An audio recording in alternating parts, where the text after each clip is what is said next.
다솜이가 기도였거든요. 다솜이가 기도했는데 앞에 나오는 게 조금 그랬었던 것 같아요. 준비해갖고 안 왔어. 네? 준비해갖고 안 왔어. 아, 그래도 너무 예뻐요. 네. 그런 거 있잖아요. 그런 거 있잖아요, 여러분. 어떤 사람은 그냥 딱 그 자체만으로도 예뻐요. 그죠? 네, 어떤 사람은 딱 그 자체만으로도 예쁜데 다솜이가 그런 거예요. 네, 이따가 여러분 끝나고 다솜이 나가시면 다솜아, 네 대신에 목사님이 기도하셨는데 너무너무 네가 예뻐. 너 여기 있는 것만으로도 은혜야. 여러분 생각해 보세요. 다솜이는 있는 것만으로도 은혜고요. 만약에 제가 어느 날 갑자기 나 기도 못하겠어요, 못 올라가면 여러분 어떻게 생각하시겠어요? 저거 이렇게 생각할 거예요. 여러분 역사님에게 이렇게 인사하겠습니다. 당신은 있는 것만으로도 귀합니다. 함께 인사할까요? 당신은 있는 것만으로도 귀합니다. 자, 2차 세계대전 당시에 독일이 프랑스를 점령했을 때 일입니다. 우리나라도 이 독립운동을 했던 것처럼 이 레지스탕스라는 운동이 있습니다. 이게 뭐냐면 이 파시즘, 그러니까 독일의 이 압제로부터 벗어나기 위한 운동이었어요. 근데 어떤 젊은이가 이 레지스탕스 운동으로 인하여서 잡혀오게 됩니다. 근데 사실은 이 젊은이는 이 레지스탕스 운동을 했던 친구가 아니에요. 자, 그가 잡혀갈 때 소리를 지르면서 뭐라고 말하냐면 나는 누명을 썼어요. 나는 레지스탕스 운동을 하지 않았습니다. 이렇게 말합니다. 나는 아무 일도 하지 않았어요. 이렇게 얘기해요. 막 발악을 합니다. 근데 그때 옆에 같이 잡혀가던 그 레지스탕스 운동을 했던 그 늙은 노인 한 분이 그 젊은이를 향해 이렇게 말합니다.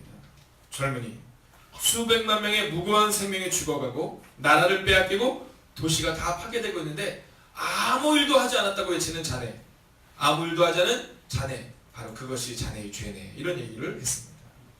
여러분, 아무 일도 하지 않았다, 이것이 여러분 우리의 죄일 수 있다라는 겁니다. 프랑스를 위해서 이 레지스탕스 운동을 하고 또 이 나라 이민족의 독립을 위해서 독립운동을 했던 우리 믿음의 선배들이 있습니다. 자, 우리는 천국 시민이죠. 그렇다면 우리는 어떤 삶을 살아가야 하느냐라는 겁니다. 여러분, 천국 시민답게 우리는 주님의 일을 할 수 있어야 한다는 거예요. 제가 어저께 그곳에서 여러 가지의 감동적인 부분이 있었어요. 어저께 지방회를 했는데, 지방회가 뭐냐면 저희 33개 교회의 모든 이제 목회자들과 또 장로님들과 임원들이 모이는 그런 순간입니다. 근데 처음에 시작할 때는 한 300명이 넘게 이렇게 자리에 꽉 차요. 근데 이제 회의가 길어집니다. 예배를 4번 드립니다. 4번. 어저께 저 예배 6번 드린 사람입니다. 네. 자, 그런 순간이 있으니까 이제 성도님들이 이렇게 쭉 가세요. 근데 거기 끝까지 남아 계시는 분들이 있어요. 누구냐면 장로님들입니다. 왜냐면 맨 마지막에 파송기를 거기서 읽게 돼요. 그 파송기가 뭐냐면 지방에서 교회로 파송하는 거예요. 여러분, 장로님들은 우리가 우리 교회에서 세웠다 해서 우리가 장로로 여길 수 있는 것이 아니라 지방에 파송이 있어야 되는 거예요. 근데 거기서 감동적인 장면은 뭐였냐면 원로 장로님들이 이제 오셨어요. 원로 장로님이 오셨다가 이제 인사를 하고 이제 가시는 겁니다. 근데 원로 장로님의 그 뒷모습이 얼마나 은혜가 되는지. 근데 저는 그 장면 같아서 가장 인상 깊었던 장면은 뭐였냐면 마지막에 파송기를 딱 외치는데요. 이제 감리사님이 파송기를 딱 읽으시거든요. 이제 이 장로들을 여러분의 교회로 파송합니다. 여러분, 이 장로들을 여러분의 교회로, 또 여러분의 교회를 섬기는 가정마다 섬기는 이로 파송할 때 여러분 받으시겠습니다. 이렇게 고백해요. 그럼 그때 이제 목회자들이 거기서 고백합니다. 아멘. 이렇게 고백해요. 아멘. 근데 진짜 은혜가 되더라고요. 여러분, 좋은 장로님이 있다는 것 자체가 정말 은혜가 되더라고요. 그리고 나서 또 다른 장면이 어떤 장면이냐면 이제 지방에서 시상을 합니다. 시상을 하는데 어떤 시상을 하냐면 전도 시상을 해요. 전도 시상을 하는데 이게 뭐냐면 10명 이상을 전도를 하면 지방에서 이제 시상을 하는 겁니다. 이게 왜 10명 이상이었느냐 하면 너무 많은 사람을 다 시상할 수는 없잖아요. 그래서 이제 숫자를 정한 겁니다. 한 이 정도 되면 그래도 한 10명 정도는 시상을 하겠지. 근데 인원이 점점 줄기 시작했어요. 근데 어제는요, 10명 이상을 전도한 분이 딱 한 분밖에 안 계셨어요. 네, 은평 동지방 전체에서 14명의 성도님들 가운데, 33개의 교회 가운데 10명 이상을 전도한 분은 딱 한 명밖에 안 계시더라고요. 근데 저는 어저께 그걸 보면서 다른 건 부럽지 않았어요. 그 강영교회라는 교회가 이번에 교회를 새로 건축했거든요. 그것도 별로 부럽지 않더라고요. 마이크는 좀 부럽더라고요. 마이크가 스피커는 음량이 정말 좋더라고요. 자, 근데 뭐 그런 것들은 뭐 좋다 뭐 이 정도였는데요. 제가 정말로 부러웠던 것은 뭐냐면 바로 그 장면이었어요. 네. 어떤 교회 권사님이 딱 나오시면서 자, 이분이 이제 우리 지방에서 제일 많이 전도한 분이 아니라 10명 이상을 전도한 유일한 한 분이신 거예요. 근데 저는 어저께 그 장면을 보면서는 욕심이 생기더라고요. 여러분, 제가 한번 선포하겠습니다. 오늘 크게 아멘 해주십시오. 2018년 여러분, 우리의 교회 가운데도 그런 전도자가 세워지는 은혜가 임할 줄로 믿습니다. 아멘. 여러분, 아멘에는 능력이 있는 거 아시죠? 아멘. 네. 네, 능력이 있다는 게 갑자기 막 부담스러우시죠? 네, 목사님 막 이름 적고 막 이러실까봐. 네. 여러분, 전도는 하나님이 하시는 겁니다. 나는 심었고 아블로는 물 주었으나 그것을 자라나게 하신 분은 하나님이시다는 거죠. 근데 중요한 게 있어요. 뭐냐면 내가 심어야 된다는 겁니다. 누가 물 줘야 한다는 거예요. 참 이게 어려운 얘기입니다. 전도는 하나님이 하는 것은 맞지만 누군가는 심어야 된다는 거죠. 근데 심지 않잖아요. 누가는 물을 줘야 되는데 물을 주지 않잖아요. 오늘 성경은 우리 가운데 뭐라고 말하냐면 너희가 심든지 물 주든지 둘 중에 하나를 하라는 거예요. 천국 시민이라면 이래야 한다는 거죠. 아무 일도 하지 않았습니다. 이걸 자랑스러워하지 않는 교회가 되기를 원해요. 목사님, 저는 교회에서 그래도 우리 교회에서 한 번도 말썽을 일으키지 않았습니다. 다툼을 일으키지 않았습니다. 여러분, 이것으로 만족하지 마세요. 저는 우리가 아무 일도 하지 않았다, 혹은 나는 교회에서 아무런 문제도 일으키지 않았다는 것을 자랑하는 성도가 되는 것이 아니라 여러분, 형제 사랑의 헌신을 통해 교회를 세우고 가정을 세우는 여러분과 제가 되기를 주의 이름으로 축원하겠습니다. 자, 오늘 이 본문에는요, 이제 하나님의 나라를 세우고 또 가정을 세우는 한 사람에 대한 얘기가 나옵니다. 자, 그 사람이 누구냐면 아브라함입니다. 아브라함. 자, 아브라함과 롯이라는 사람인데요. 제가 이 새벽마다 참 은혜가 되는 것은 뭐냐 하면 이 새벽이 얼마나 피곤해요. 사실은 얼마나 피곤합니까? 우리 성식 형제는 몇 시에 일어났어요? 네, 이러는 거예요. 얼마나 피곤하겠어요. 3시 반에 일어나서 준비하고 와야 되니까, 찬양을 하고 와야 되니까 일어난 거예요. 여러분, 그 자체가 사실은 여러분들 모두가 은혜다라는 거죠. 그런데 은혜인 것은 분명하지만 이제 이것을 한 단계 더 넘어야 되는 것이 우리가 필요하다는 거예요. 그것은 뭐냐 하면 바로 이 헌신이 우리 모두에게 흘러 넘쳐야 된다는 거죠. 근데 어떤 헌신이냐 하면 따라할까? 형제 사랑의 헌신. 여러분, 형제라고 해서 꼭 형제만 아닙니다. 한 번 더 인사할까요? 자매 사랑의 헌신. 형제와 자매를 사랑하는 그 헌신이에요. 여기는 오늘 2명의 사람이 나옵니다. 누구랑 누구냐면 아브라함이라는 사람과 롯이라는 사람이에요. 아브라함이라는 사람과 롯이라는 사람. 자, 근데 결론적으로 말씀드리면 이 아브라함이라는 사람은 눈에 보이지 않는 하나님을 신뢰했다면 이 롯이라는 사람은 눈에 보이는 것을 신뢰했던 사람. 이 롯이라는 사람은 우리가 잘 알고 있는 것처럼 멸망의 땅이 어디입니까? 소돔과 고모라예요. 근데 오늘 성경을 보면 뭐라고 말해요? 소돔과 고모라가 아직 하나님이 멸망시키기 전에는 아주 풍족하고 그리고 젖과 끓이는 땅처럼 보였더라. 이렇게 기록하고 있어요. 자, 오늘 본문의 내용을 볼 때 우리가 이 형제 사랑의 헌신이 있을 수 있었던 그 첫 번째 이유를 오늘 4절에서 우리가 볼 수 있습니다. 4절 같이 한번 읽어볼까요? 함께 있습니다. 시작. 그가 성으로 세상을 쌓으시다. 그가 거기서 여호와의 이름을 불렀더라. 아멘. 자, 오늘 말씀을 보면 이제 사실 오늘 우리가 13장의 말씀을 보면 12장에는요 아브라함의 실패의 장면이 나옵니다. 아브라함이 기근이 들어오니까 애굽으로 도망치는 장면이 나와요. 자, 그리고 나서 이제 다시 돌아온 장면이 여기입니다. 자, 하나님의 은혜 안에 다시 돌아온 장면이죠. 근데 오늘 돌아온 이 장면을 향해서 뭐라고 말하냐면 그가 거기서 여호와의 이름을 불렀더라 이렇게 그렇게요. 즉 그곳에서 제단을 쌓고 즉 예배를 드리고 하나님을 찬양하고 하나님의 이름을 불렀더라 라고 오늘 기록하고 있는 겁니다. 여러분, 형제 사랑의 헌신을 말씀하시는데 목사님 왜 이 얘기를 먼저 하십니까? 이게 굉장히 중요하다는 거예요. 여러분, 사랑의 헌신은요 어느 때 가능하냐면 내 힘으로는 불가능합니다. 제가 종종 얘기하잖아요. 참다 바라는 것은 참는 것이 아니라고. 네, 얼마 전에 저희 집에서 그 저희 아들내미가 TV를 이렇게 보고 있다가 평창을 보고 있더라고요. 그래서 뭐 얘기하다가 제가 야, 내가 진짜 아빠가 근데 보다 말하는데 이제 그만 꺼라 이렇게 얘기했어. 그랬더니 저희 아들내미가 저한테 아빠 참다 말하면 참는 게 아니에요 이렇게 얘기하더라고요. 자, 제가 종종 얘기합니다. 참다 말하면 참는 것이 아니다. 여러분, 정말 그래요. 우리 인생 가운데 우리가 참다 말할 수밖에 없어요. 어떤 사람이 끝까지 참을 수 있다고요? 예수님의 사랑을 경험한 자가 그 참음이 가능하다라는 거예요. 오늘 우리가 형제 사랑의 헌신을 고백하면서 나아갈 때 필요한 것이 뭐냐면 바로 이 부분이에요. 여호와의 이름을 불러더라. 여호와의 이름을 불러더라. 저는 여러분이 진짜 자랑스러워요. 이 40일의 시간을 정하여 하나님의 이름으로 여러분을 정말 축복합니다. 어저께 제가 감리사님과 함께 지방을 끝난 다음에 이렇게 대화를 하는데 제가 감리사님이 몸이 좀 안 좋으시잖아요. 그래서 감리사님께 감리사님 너무 고생하셨고 너무 수고하셨다는 게 문자를 제가 보냈어요. 여러분 제가 이래봬도 아주 부목사로서 탁월한 사람이었습니다. 전 지금도요 부목사를 너무너무 잘할 것 같아요. 제가 담임 목사의 능력은 좀 없어도 부목사의 능력은 탁월합니다. 제가 어저께도 감리사님 옆에서 딱 서가지고요 막 감사님 필요한 건 다 제 가방에 있습니다. 감사님이 몸이 안 좋아 휴지든 뭐든 건 다 제 가방에 있어요. 근데 끝나고 나서 감사님께 문자를 보냈더니 감사님이 저한테 뭐라고 그랬는지 아세요? 이렇게 문자를 보냈어요. 네 목사님 감사합니다. 그러더니 40일 승리하십시오. 한 번 오셨는데 그 40일 너무너무 기억이 남으시는 거예요. 그래서 이 새벽에 이 추운 날, 이 추운 겨울에 이 40일이라는 성도들도 대단하고 또 목사도 대단하다 이러시면서 저한테 그 문자를 보낸 거예요.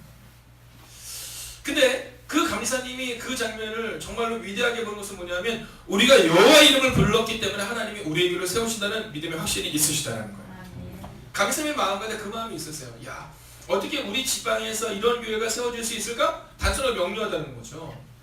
이번에도 다른 목사님들과 함께 대화를 하는데 감사님이 그런 표현을 하시더라고요.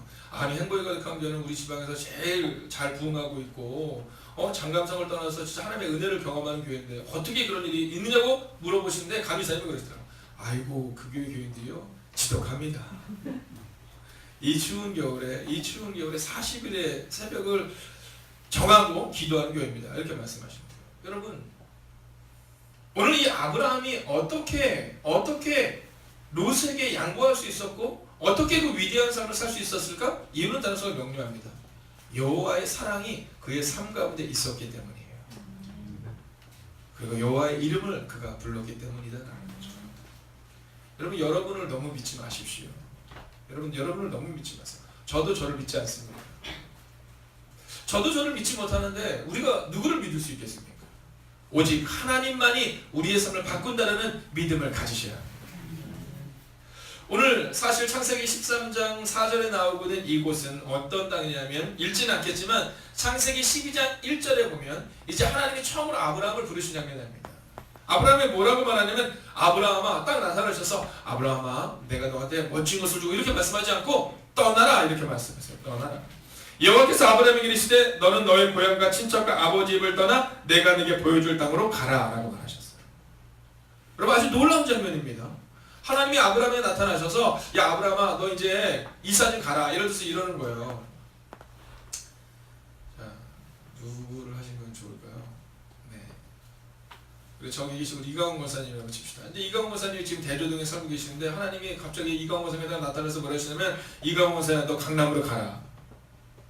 내가 거기에 너를 위해서 아파트 60평대를 준비해 놓을 것이고 그 앞에 좋은 차가 준비되어 있을 것이다. 네, 뭐 계속 뒤에서 하면 있으세요. 그러면 갈까요 안 갈까요? 갈 것 같아요. 근데 아주 중요한 장면은 뭐냐면 아무 얘기도 하지 않으시고 그냥 가라라는 거예요. 그냥 가라. 여러분 순종이란 이런 겁니다.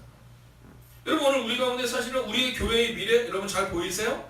여러분 여러분의 가정의 미래 잘 보이세요? 잘 보이지 않아요. 어떻게 이끌어갈까? 너무 흥미진진하죠. 그러나 중요한 게 있어요. 그것은 뭐냐면 하나님이 가라라고 말씀하실 때 갔던 사람 아브라함이 놀라운 일을 이루었다는 거예요. 그리고 그 아브라함이 그 약속의 땅에 처음 도착해서 한 일이 뭔지 아세요? 바로 이곳 베델과 아이 사이에 있는 바로 이곳에서 여호와의 이름을 부르며 기도하며 제단을 쌓았다는 거예요. 그리고 그가 애굽에서 절망을, 애굽에서 아픔을 당하고 난 후에 다시금 돌아와서 뭐하고 있어요? 역시 여전히 여호와의 이름을 부르며 제단을 쌓고 있다는 거예요.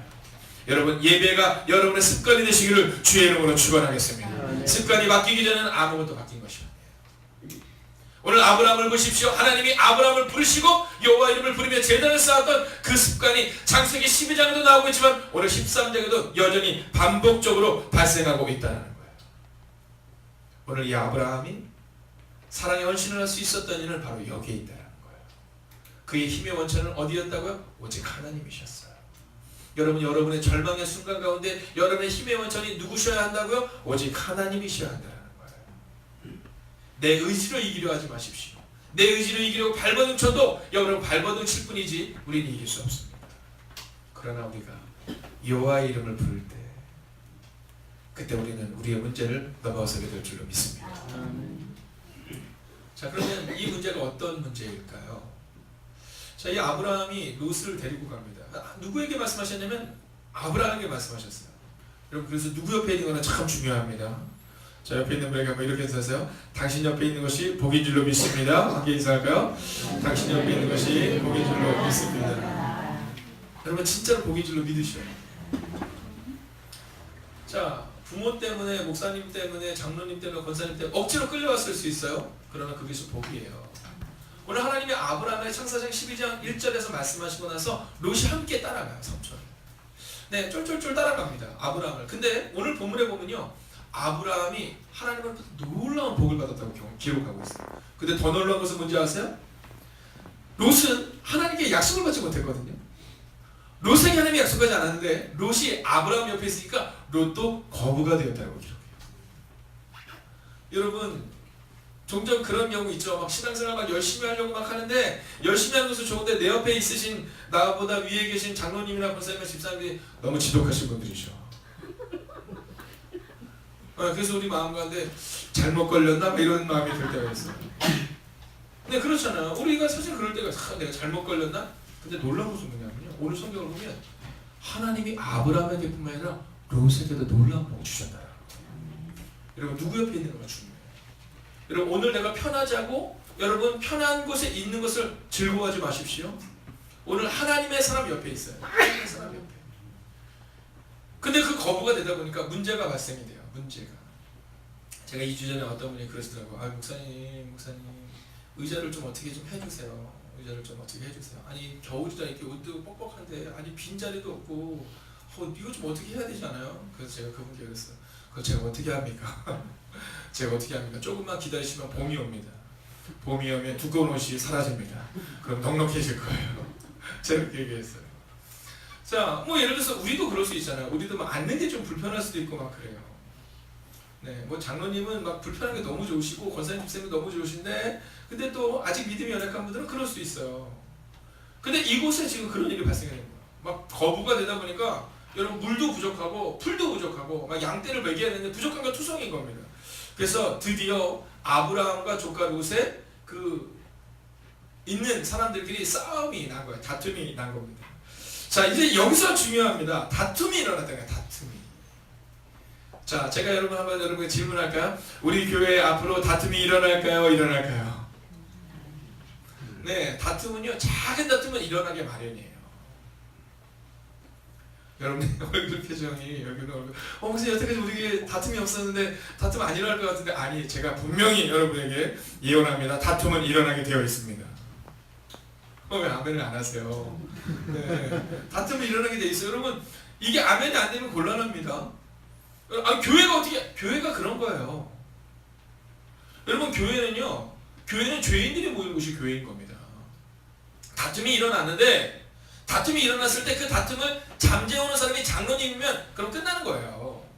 권사님이면 끝나는 거예요. 근데 문제는 그 다툼의 진원지가 장로님이다. 그럼 이제 교회는 완전 망하는 거죠.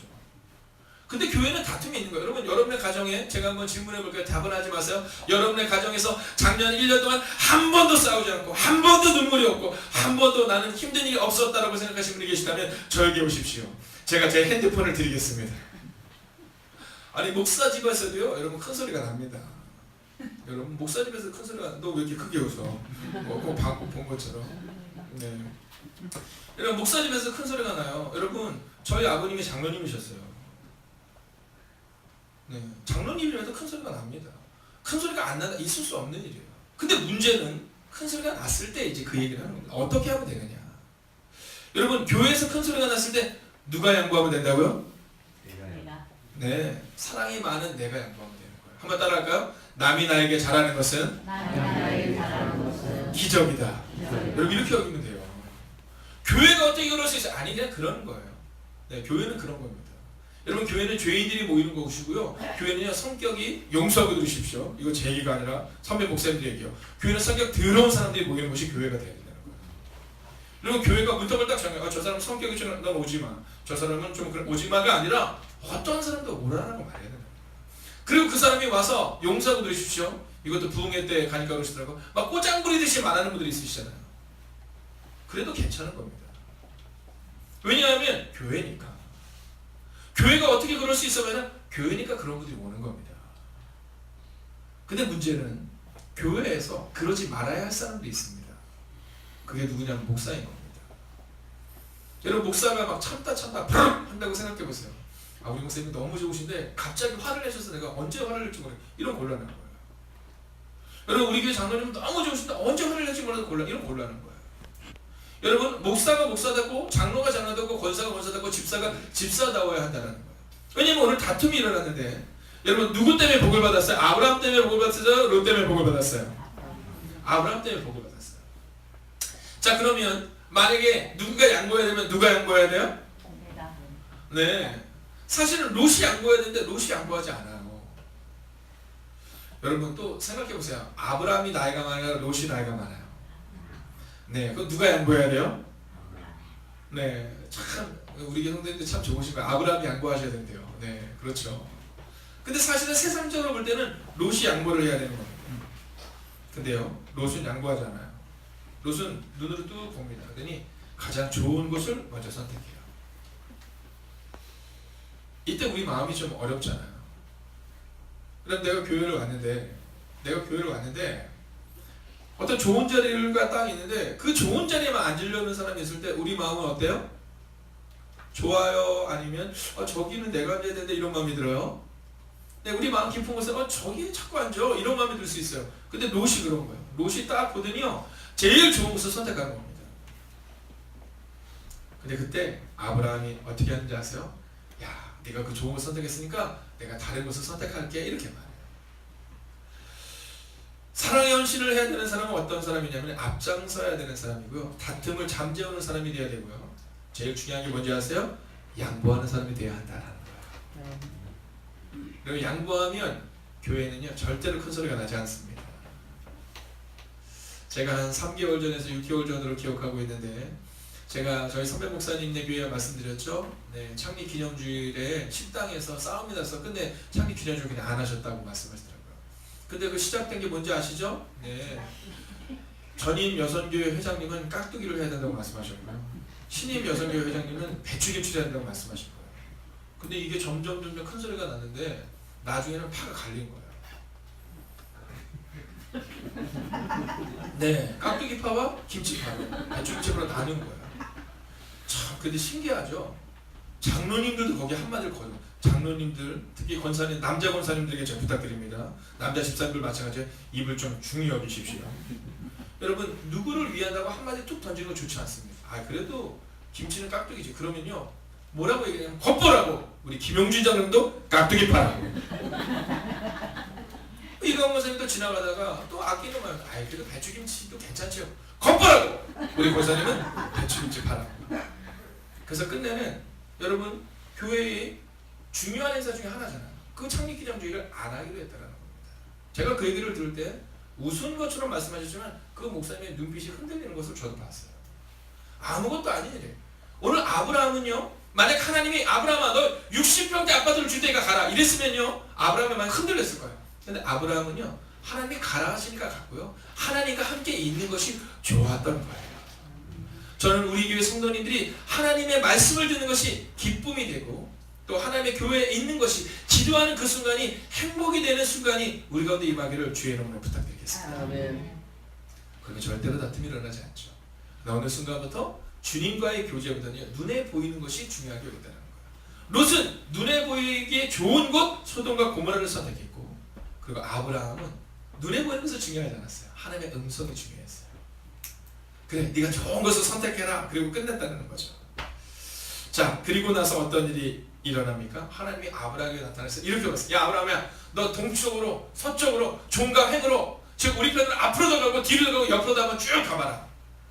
그리고 네가 다 밟아보고 바라보라. 네가 방금 그 모든 것을 너에게 줄 것이다. 할렐루야. 여러분, 그런데 누구에게 준다고 말해요? 너와 내 자손에게 주겠다라고 말해요. 여러분, 눈에 좋은 것을 선택했던 소돔과 고모라를 선택했던 롯은 얼마 못 가서 멸망의 길을 가게 됩니다. 그러나 이 형제 사랑의 위대한 사랑으로 나아갔던 이 아브라함, 바로 하나님이면 충분하다는 믿음을 가졌던 이 아브라함은 놀랍고 위대한 은혜를 경험하게 된다라는 거죠. 근데 이 아브라함의 마지막이 뭔지 아십니까? 18절 함께 읽을까요? 함께 있습니다. 18절입니다. 시작. 이에 아브라함이 장막을 옮겨 헤브론에 있는 마을의 상수기수에 이르러 거주하며 거기서 여호와를 위하여 제단을 쌓았더라. 아멘. 할렐루야. 여러분, 뭐라고 말해요? 장막을 옮겨. 여러분, 저는요 목사지만 장로지만 권사지만 그러나 그러함에도 불구하고 우리가 장막을 옮길 수 있는 용기를 갖게 되기를 바랍니다. 여기 내 땅이야? 이러면 안 돼요. 여러분, 자리도 마찬가지입니다. 자리도 여러분, 내가 익숙한 자리가 있죠. 네, 제가 여기 왔을 때 처음에 새신자분이 한 분이 오셔서 저한테 그런 말씀하시더라고요. 목사님, 거기는 앉으면 안 돼요? 이렇게 물어보시더라고요. 그래서 제가 아니 뭐 자리는 없어요. 아무데나 앉으셔도 돼요. 근데 그분이 뭐라 하시냐면 예배를 딱 드리고 있는데 어떤 분이 오셨대요. 네, 우리 교회에서 있었던 일입니다. 이렇게 하셨대요. 아니, 우리 교회 빈자리가 얼마나 많았는데요. 빈자리가 얼마나 많았는데요. 네. 근데 여기 내 자리니까 옆으로 좀 옮기라고. 여러분, 그럴 필요 없어요. 앞에 있는 분이 한번 이렇게 해주세요. 이 자리 당신 자리 아닙니다.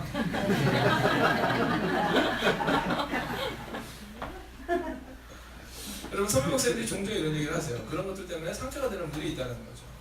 네. 그래서 저는 우리 교회에서도 뭐 담임 목사석 이런 거 별로 좋아하지 않습니다. 네. 여러분, 우리는 어떠한 마음을 가져야 되냐면 내가 장막을 옮겨야 된다면 옮겨야겠다는 그 믿음이 있어야 돼요. 여러분, 내 자리가 어디 있고 남의 자리가 어디 있습니까? 오늘 저는 말씀을 마치려 합니다. 제가 어저께 그곳에서 이제 4번의 예배를 드리는데 마지막 예배가 가장 은혜스러웠습니다. 왜냐하면 마지막 예배가 뭐였냐면 은퇴 장로 찬화 예배였습니다. 저는 제가 늘 말씀드리지만 은퇴 목사 거기 가면 너무 은혜가 돼요. 난 언제 저기서나 이런 마음이 들거든요. 우리 은퇴 장로님들 하는데 너무 은혜가 되는 거예요. 근데 그때 그 은퇴 장로님의 담임 목사님이 우연이죠. 담임 목사님이 이 은퇴 장로 예배를 집도하게 된 겁니다. 근데 예배를 집례하면서 이분이 이런 얘기를 하는 거예요. 본문 말씀이 뭐였냐 하면 마가복음 11장 1절부터 10절까지의 말씀이었습니다. 그 말씀에 뭐가 나와요? 네, 어린 나귀가 나오잖아요. 어린 나귀가 누구를 태워요? 예수님을 태우고 이제 입성하는 장면이 딱 나오는 겁니다. 저는 그 본문을 보면서 야, 이 말씀을 가지고 우리 집안에서 말씀을 제일 잘 전하는 목사님 중에 한 분이 있어요. 우리 집안에 서울연에서도 아주 목사님이 말씀이 얼마나 느린지, 네, 조금만 마음을 놓으면 저 천국으로 가요 우리가. 진짜 그렇게 말씀이 느리세요, 여러분. 그리고 또 말씀이 굉장히 조용하세요, 여러분. 이미 졸아요. 근데 이분의 말씀이 얼마나 좋은지 여러분, 춘천에서도 제일 큰 교회를 담임하셨고 제가 있었던 성동 강지지만 제일 큰 교회를 담임하셨다고 했어요. 이분의 말씀이 너무 좋은데 이제 말씀이 좀 작고 그러시니까 이제 좀 그 말씀이 안 들리는 분도 있지만 너무 말씀이 좋아요. 근데 아니 은퇴장로 찬양할 때 그 말씀을 본문을 딱 하는 순간에 목사로서 야, 저 말씀을 가지고 어떤 말씀을 주시는 걸까? 너무 기대가 되는 거예요. 근데 그분이 이렇게 계신 거예요. 이제 제가 은퇴를 1년 정도 앞두고 있습니다. 근데 목회를 40년을 하면서 기억나는 장로들이 있습니다. 또 내 마음을 너무 아프게 한 장로님들도 있음을 고백하게 됩니다. 어떤 분은 그 장로님 때문에 주일이 기대가 되고 수요일이 기대가 되는 장로님이 있다고 하면 어떤 때는 목회를 하면서 그 장로님 때문에 내가 목회를 그만두나 말아야 되나 고백했던 때가 있습니다. 이게 이제 은퇴를 앞두신 목사님과 하실 수 있는 얘기죠. 그러면서 이런 얘기를 하시는 겁니다. 누가복음 11장 1절에서부터 10절까지 나오고 있는 나귀를 보며 우리는 어떤 모습을 가져야 하는지 나올 거예요. 나귀의 역할은 예수님을 태우는 것이었다. 그러면서 그분이 이렇게 했어요. 목사의 역할은 성도를 태우는 겁니다. 장로의 역할은 목사를 태우고 교회를 태우는 역할이 장로의 역할인 겁니다. 그러면서 그런데 여기 있는 이 장로님들은 바로 그렇게 나귀처럼 교회를 태우고 예수님을 태우고 갔던 사람들이다. 얼마나 은혜가 되겠어. 그러면서 이런 얘기를 하시는 겁니다. 예수님을 태워야 되는 나귀가 만약 예수님을 타고 가려고 한다면 얼마나 어리석게 되는 거예요. 근데 많은 그리스도인들이 예수님을 우리의 등에 태우고 가야 하는데 예수님을 타고 어디론가 가려 하거나 교회를 섬기고 목사를 섬겨야 되는데 목사를 타고 목사를 조종하려 하거나 교회 위에서 군림하려고 한다면 그러면 그는 나귀 역할을 잃어버린 자라는 거예요. 그러면서 그곳에 있는 목회자들에게 주님의 교회를 위해 섬길 수 있는 나귀와 같은 목회자가 되시고 그리고 주님의 교회를 섬기는 그러한 나귀와 같은 장로님이 될 수 있다면 권사님과 집사님이 될 수 있다면 놀라운 일이 일어날 것이다 라는 얘기를 하고 예배를 마치시는 거예요. 사랑하시는 여러분, 끝까지 예수님을 태우고 가는 여러분과 제가 되기를 원합니다.